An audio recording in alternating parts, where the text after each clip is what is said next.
আমাদের দুপুরের খাওয়াগুলো তৈরি হয়ে গেছে, এখন সেগুলো বাড়ার প্রস্তুতি চলছে, বাড়বে।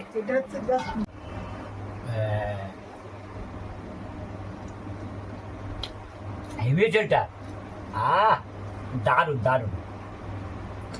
এই বৃষ্টির মধ্যে রান্না করলো, চারিদিকে মেঘ অন্ধকার, চারিদিকে জল, রান্না করতে জল পড়ছে, তার মধ্যে থেকে বসে বসে যাই রান্না করলো। এই এখন এই লাঞ্চের খাবারগুলো তৈরি হলো। এই আমার থালা, এই হচ্ছে বাবুর মায়ের থালা। এই দেখুন, আর এই চাটনি। এইগুলো এখন তৈরি লাঞ্চের খাবার। এই ভিডিওটা যদি আপনাদের ভালো লাগে, বাসন্তিকা কুকিং চ্যানেলে সাবস্ক্রাইব, লাইক, শেয়ার, কমেন্টস